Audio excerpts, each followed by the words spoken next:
Notre présence ici aujourd'hui devant le siège d'Air France, c'est donc suite à l'appel de l'intersyndicale CGT, SNPNC, UNAC et SNPL, tout simplement, puisque dans le cadre du plan Transform 2015 et de sa présentation aux actionnaires du groupe Air France, qui s'est tenue la semaine dernière, tout simplement CityJet n'a jamais été cité. On est vraiment exclu aujourd'hui de tout projet d'avenir. Aujourd'hui, les salariés de CityJet ne savent pas quel rôle, et s'il y a un rôle effectivement réservé à CityJet dans le cadre de ce plan.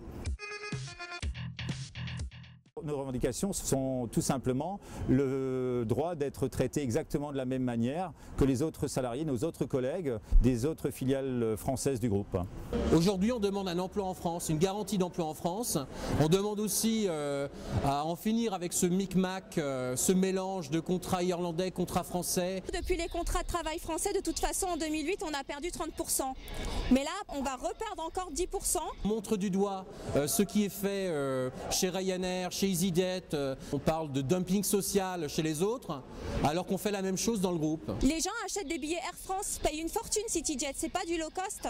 Il faut savoir que donc CityJet, et c'est d'ailleurs tout l'intérêt jusqu'à présent d'être part du groupe Air France, CityJet a donc un certificat de transporteur aérien irlandais et donc à ce titre applique la législation irlandaise à bord des avions. Il y a pour ça une dérogation de la part de la DGAC, la Direction Générale de l'Aviation Civile française, qui autorise CityJet à exploiter les avions avec les limitations et les restrictions irlandaises qui sont en fait les plus basses, puisqu'en fait elles sont pratiquement copies conformes aux limitations européennes. Donc par exemple, un exemple, c'est que nous avons des vacations effectivement qui peuvent durer de plus de 12 voire 13 heures en effectuant 4 étapes et CityJet, malgré ses longueurs d'amplitude, ne fournit aucun plateau repas.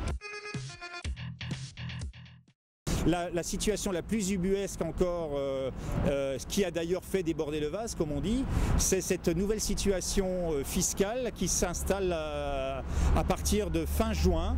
L'impôt sur le revenu sera prélevé à la source en Irlande.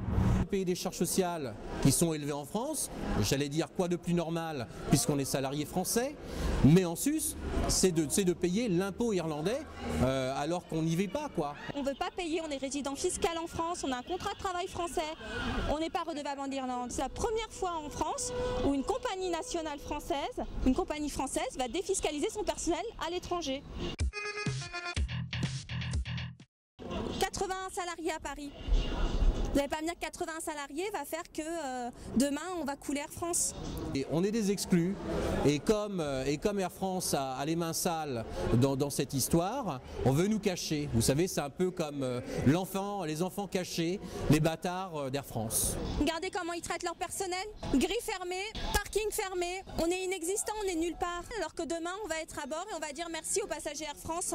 Vous reniez vos salariés, on est des PNC et des PNT CityJet Air France avec un numéro de matricule Air France. Vous ne pouvez pas renier votre personnel.